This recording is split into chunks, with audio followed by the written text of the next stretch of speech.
할렐루야. 예수 안에 있는 생명.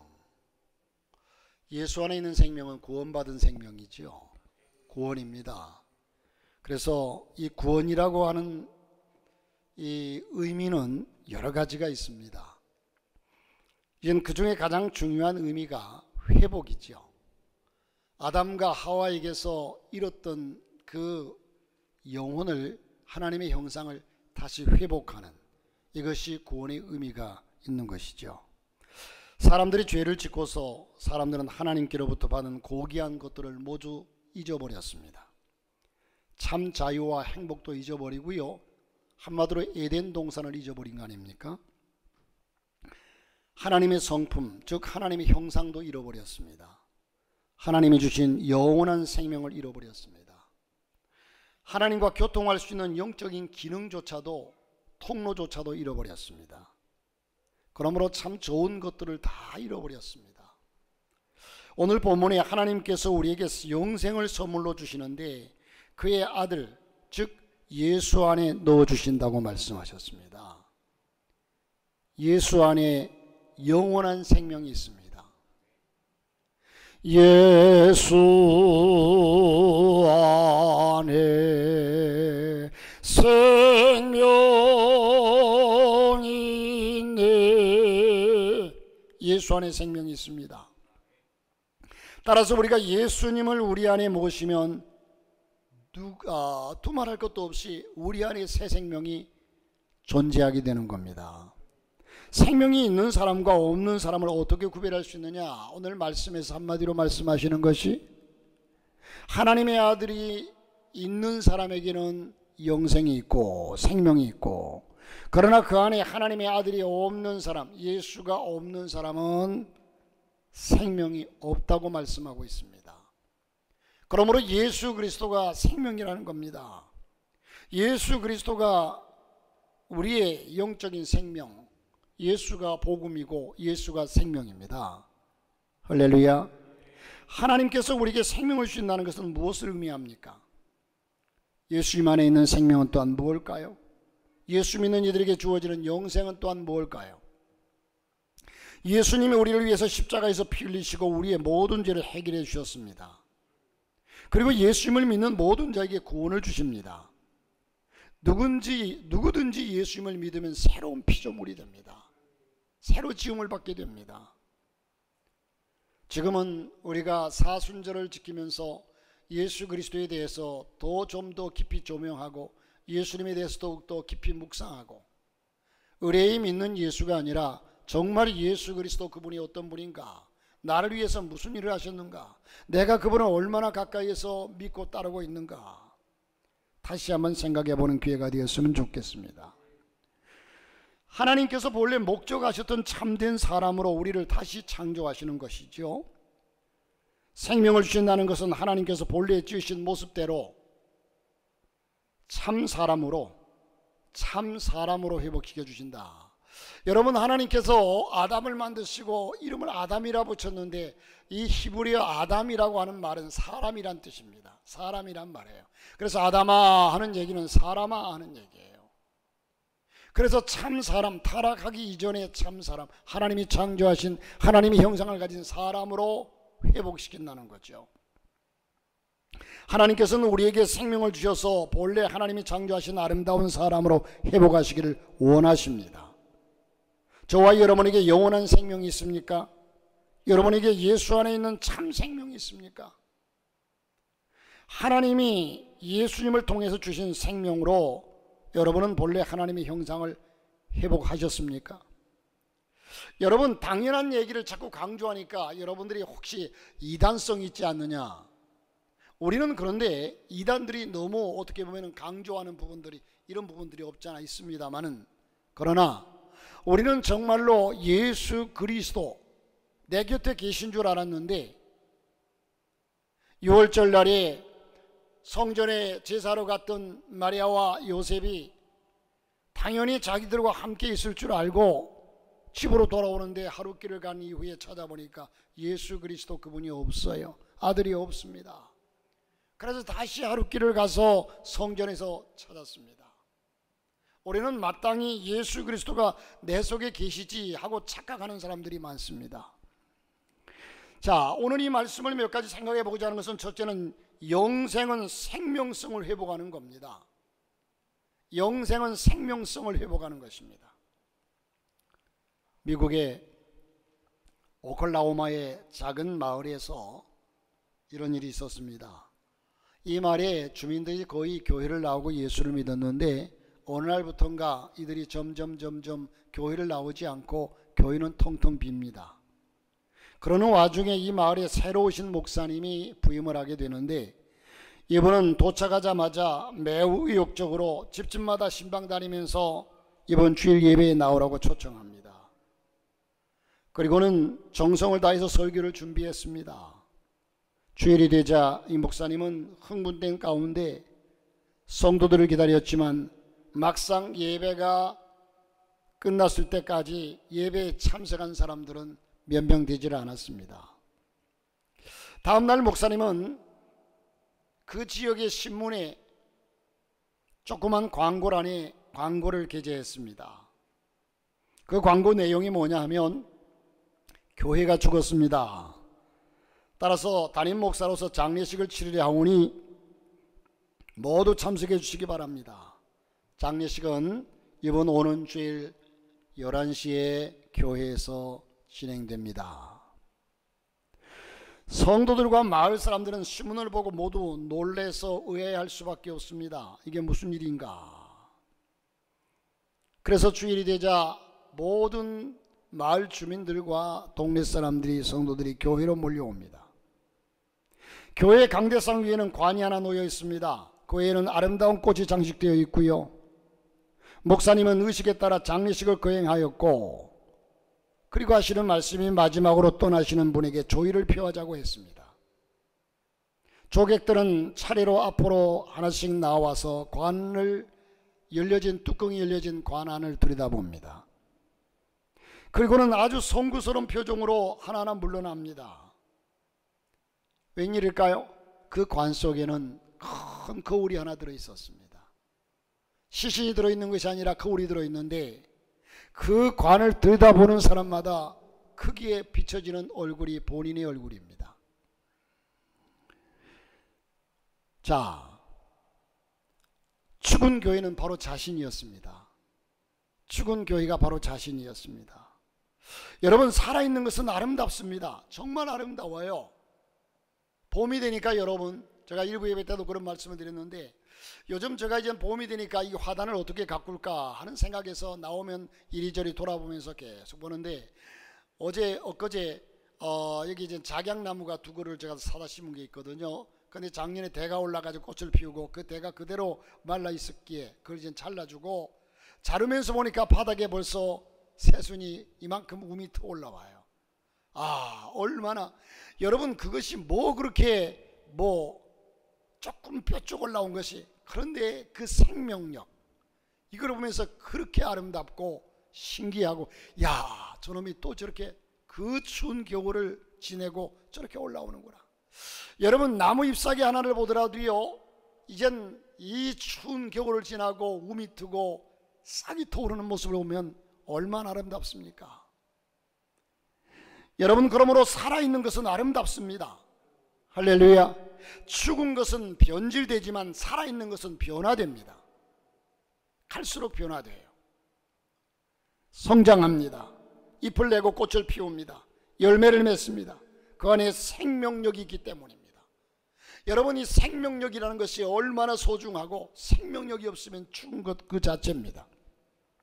마찬가지로 하나님이 주신 영생에도 생명성이 있습니다. 그래서 거듭난 그리스도인들은 아름답게 변화시켜 줍니다. 예수 생명은 그리스도 하여금 믿음이 자라게 합니다. 여러분, 식물이 꽃을 피우듯이 거룩한 영향력을 끼쳐서 향기를 발하고, 우리의 삶을 통해서 많은 영향력으로, 많은 향기로서 세상 사람들에게 빛과 소금의 역할을 감당합니다. 겨우내 죽은 듯이 말라있던 나무가 새봄이 되면 새순을 띄우고 잎을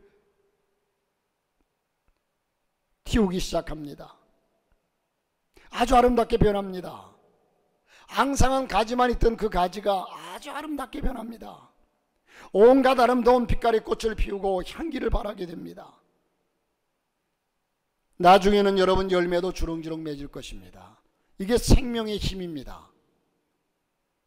그것은 그 안에 생명이 있기 때문입니다. 생명의 힘은 강합니다. 생명의 힘은 신비롭습니다. 생명이 있는 것과 없는 것, 여러분 꽃도 참 아름답지만 생명력이 있는 것은 향기를 풍깁니다.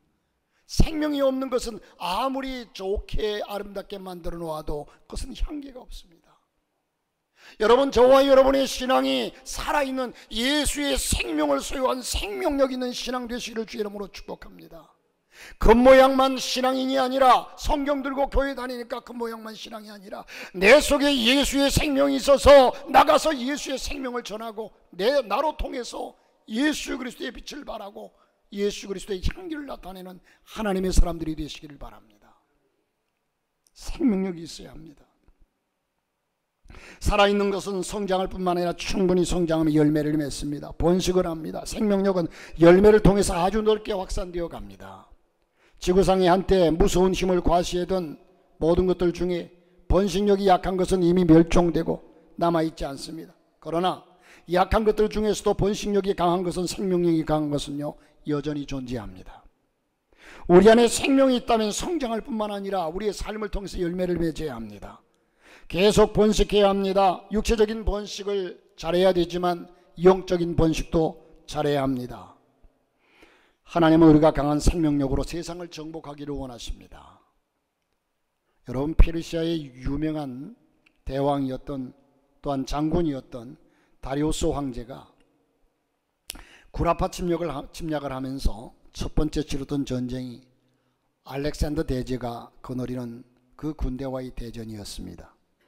그때 이 다리우스는 선전포고를 하면서 알렉산더 대제에게 병사 하나를 시켜서 선물 하나를 전달했습니다.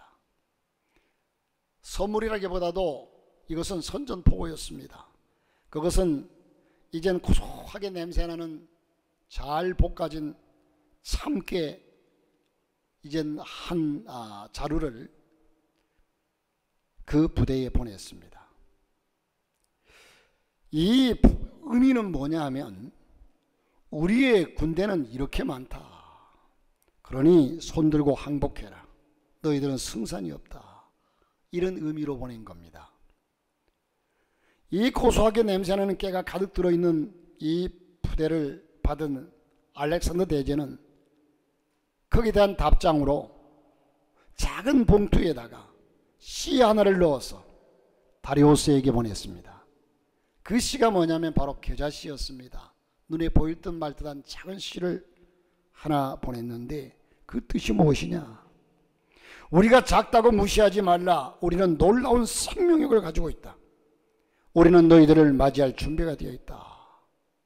결국 생명력이 있는 알렉산더의 군대가 승리했습니다. 여러분, 예수께서도 겨자씨를 들어서 여러 번 말씀하셨습니다. 천국은 작은 겨자씨와 같은 것이다.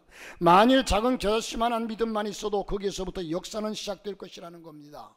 그래서 여러분, 생명, 살아있는 교회, 살아있는 성도, 살아있는 믿음. 야고보서 기자는 말합니다. 행함이 없는 믿음은 죽은 믿음이다. 죽은 믿음은 의미가 없어요. 살아있어야 합니다.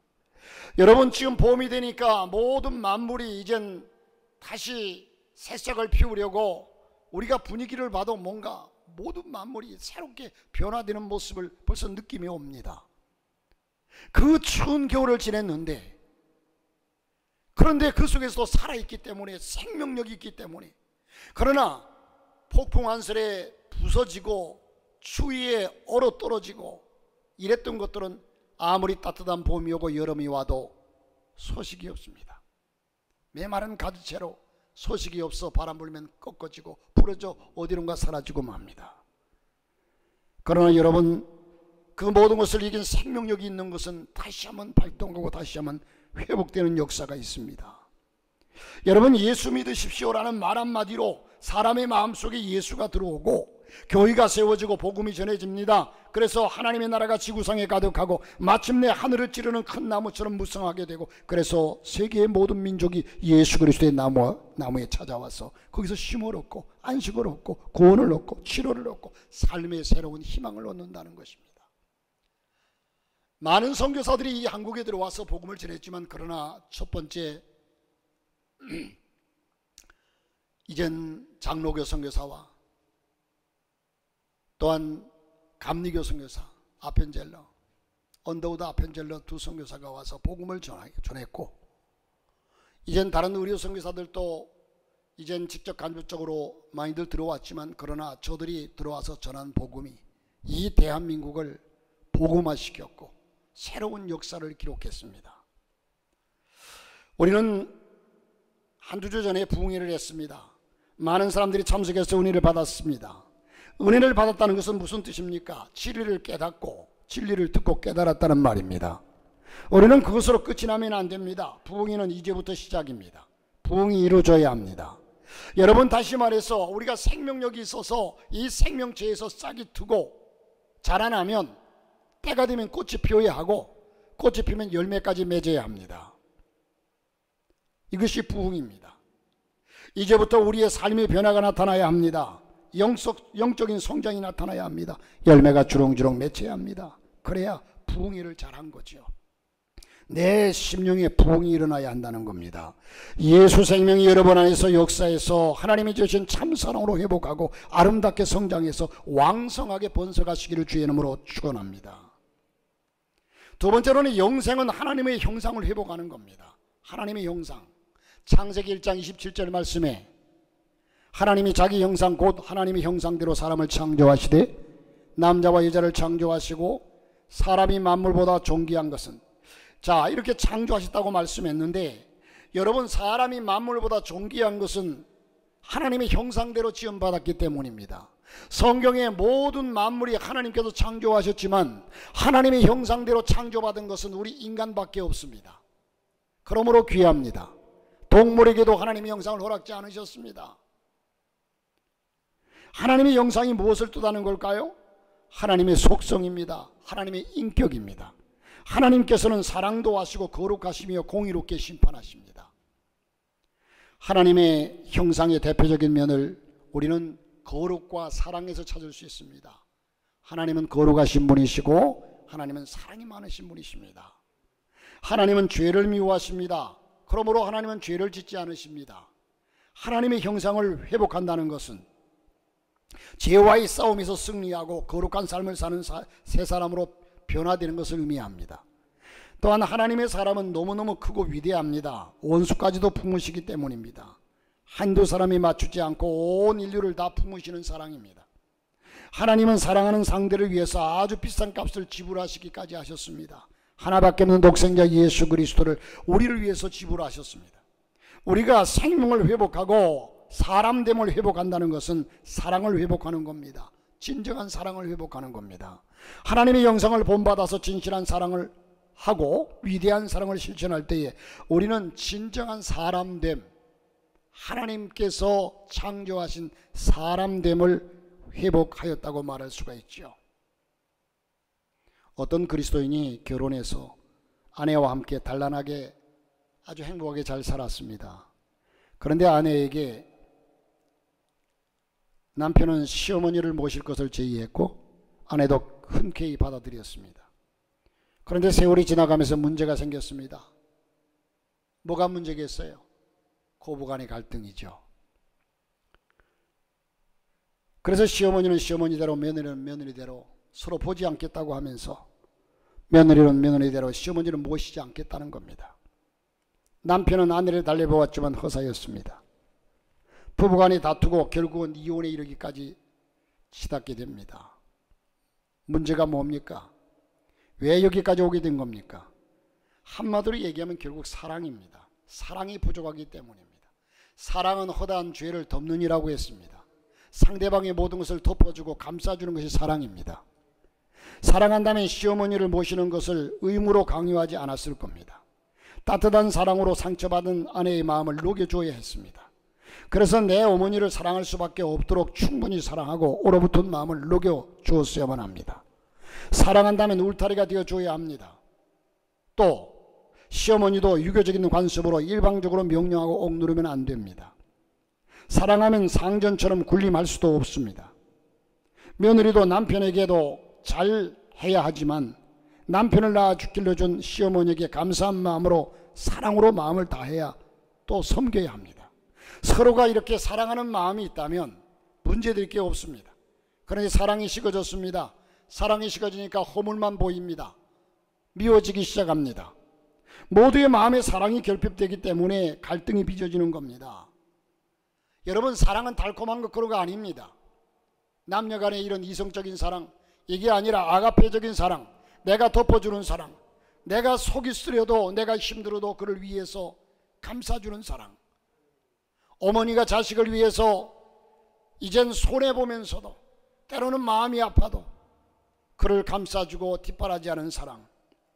그런데 우리에게는 사랑할 수 있는 힘이 부족합니다. 모든 것을 용서하고 인내하고 기꺼이 자신을 희생하면서 사랑할 수 있는 힘이 절대로 부족합니다.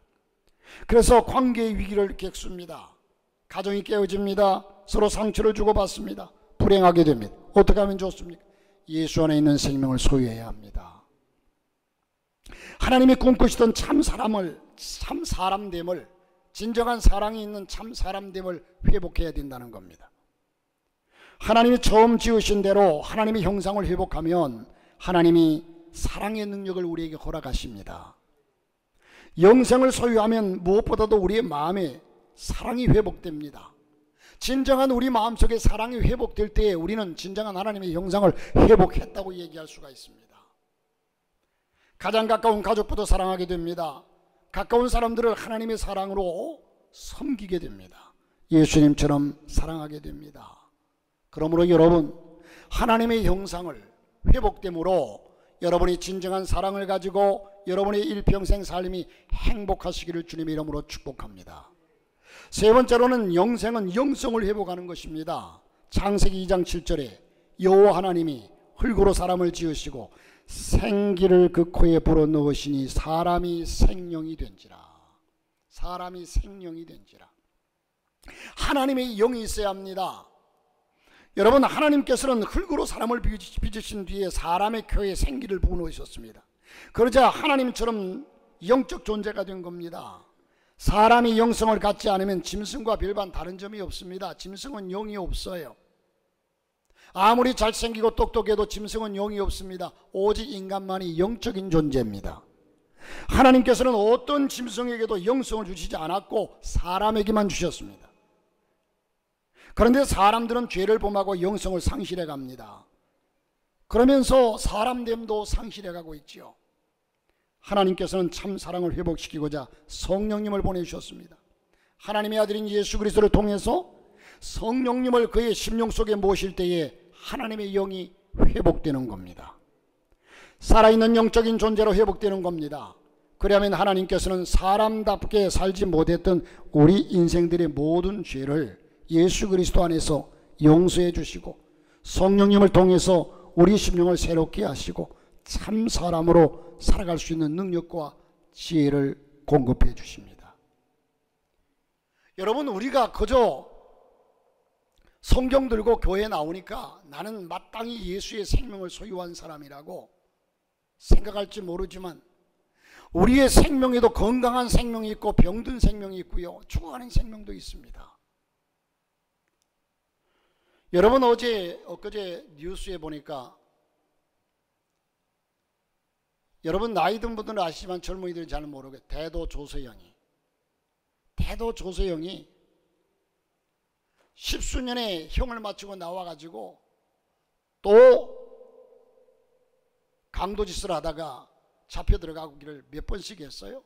그런데 한 번은 나와가지고 아가 정직하게 살아보려고 노력도 했습니다. 그래서 그가 목사 안수까지 받았어요.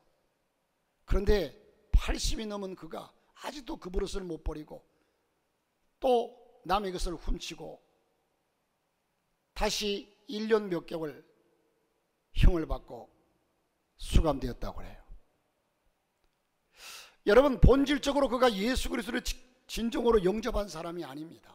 생명력이 있는 사람이 아닙니다. 겉으로만 목사 한 수까지 받았는데, 저와 여러분이 진정한 예수 그리스도의 사람, 하나님의 영이 내 속에 임함으로 진정한 생명력을 가지고 하나님을 섬기는 하나님의 사람들.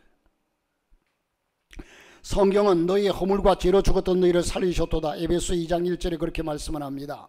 예수님을 모르고 살아갈 때는 겉으로는 살아있으나 실제로는 죽은 존재였습니다. 하나님의 숨이 없기 때문입니다. 하나님의 영이 그에게 없기 때문입니다. 여러분, 그리스도의 영이 없으면 그리스도의 사람이 아니라고 우리에게 말씀하고 있습니다. 그러나 예수 믿고 성령 받으면 다시 살아납니다. 성령, 즉 살아있는 영적 생명체라는 말입니다. 그러므로 사람됨의 회복은 성령 충만을 받는 사람을 말하고 있습니다. 자기의 힘으로 변화된 사람은 결심해도 며칠 못 갑니다. 조금 전에 말씀드린 것처럼 이 대도, 큰 도둑이라고 해서 대도라고 붙이지 않았습니까? 대도 조세영이도 자기의 결심으로 뭔가 해보려고 노력했지만 그것이 얼마 가지 못합니다. 다시 드러납니다. 그러나 성령님이 우리 안에 오셔서 역사하시면 진짜 변화가 나타납니다. 하나님의 본래 목적대로 거룩한 삶을 사는 사람으로 변화되어 갑니다. 하나님과 교통하는 영성이 살아납니다. 여러분, 유럽의 교회를 가보면 생명력이 사라진 지가 오래됩니다. 제가 한두 번 말씀드렸지만 오래전에 미국을 간 적이 있는데, 미국 뉴욕에 가가지고 리버사이드 처치, 강변교회, 그 교회를 가봤거든요. 그 교회가 아주 세계적으로 유명한 교회거든요. 정말 잘 지어졌어요. 잘 지어지고 큼직하게 지어졌는데 지금은 그 교회가 관광지로 변하고 말았어요. 관광객들에게 돈을 받으면서 관광을 그 속에 들어가서 볼 수 있도록 이러면서, 그런데 그 교회가, 제가 미국을 다녀와가지고 그 다음 주간에 TV를 켜서 본다고 보니까 그 교회가 나와요. 일주일 전에 갔다 와서 가서 본 교회이기 때문에 얼마나 반갑습니까? 얼마나 기쁩니까? 얼마나 좋습니까? 그래서 진지하게 그 교회를 보고 있는데, 세상에 이게 어찌된 일입니까? 강단 뒷벽에는요 큰 부처상에 현수막이 걸려 있고요, 강단에는요 쭉 케이블을 놓고 둘러앉았는데 스님들하고 쭉 같이 둘러앉아가지고 토의를 하고 있어요. 종교다원주의, 모든 종교는 다 구원이 있다. 깜짝 놀랐습니다. 제가 실제적으로 본 거예요. 들은 얘기가 아니라. 국민의 대부분이, 유럽의 사람들이 기독교, 우리는 당신의 종교가 뭡니까? 하면 자기는 기독교인이라고 자처하는데, 그들 중에 교회에 주일마다 정기적으로 출석하는 사람은 100명 중에 한두 명, 1, 2%라고 합니다. 교회가 텅텅 비어 있습니다. 교회당은 결혼식장이나 장례식장으로 사용되고 있습니다. 그들이 기독교 역사를 가지고 있고 종교개혁에서 본산지라고 자랑해도 정작 그들에게 기도가 중단되고 예배가 소홀히 여겨지는 그런 이런 장소와 이러한 사람들이 되었으니 무슨 영성이 유지되겠습니까? 영성이 회복될 때 하나님께서 기뻐하시고 사용하시는 존귀한 사람이 될 수 있는 겁니다. 영성이 회복되려면 예수님을 영접하고 성령 충만을 사모하고 간구하면서 성령의 감동에 순종하는 삶을 살아야 된다는 겁니다. 하나님의 성령이 우리 안에 오셔서 우리의 호흡을 대신할 수 있도록 우리의 영을 내어드려야 합니다. 여러분 안에 성령이 계십니까? 그분이 여러분 안에서 은사를 공급하고 있습니까? 성령께서 여러분 안에서 세임을 공급하고 있습니까? 성령께서 여러분 안에서 말씀하시고 깨닫게 하시고 거룩한 일을 하고 계십니까? 사랑하는 성도 여러분, 모두 성령 충만한 가운데 진정한 사람됨, 하나님이 창조하신 하나님의 형상을 가진 사람됨을 회복하시기를 바랍니다. 여러분, 구약의 모세의 얘기가 참 영감을 줍니다. 그래서 이 모세의 얘기에서 영감을 얻은 미켈란젤로가 모세를 조각했습니다. 그런데 모세를 조각할 때에 이젠 그는 감동을 받은 만큼 정말 섬세하게 무려 30년간 이 작품에 공을 들였습니다. 작품을 완성하고 나서 이 미켈란젤로도 자기가 한 일이지만 너무너무 마음이 벅차올랐습니다. 자기가 보아도 너무 잘했습니다. 만족한 나머지 그는 무릎을 탁 치면서 모세의 조각상을 향해서 이렇게 얘기합니다. 자, 이제 말을 해봐. 이렇게 외쳤습니다. 그러나 아무리 완벽하다 한들 조각이 말을 할 수 없습니다. 그래서 그 조각이 말을 못한다고 화가 난 미켈란젤로는 들고 있던 정을 가지고 모세의 발등을 찍었습니다. 미켈란젤로가 조각한 모세상은요, 피에타, 다비드와 함께 미켈란젤로의 3대 걸작품으로 뽑힙니다.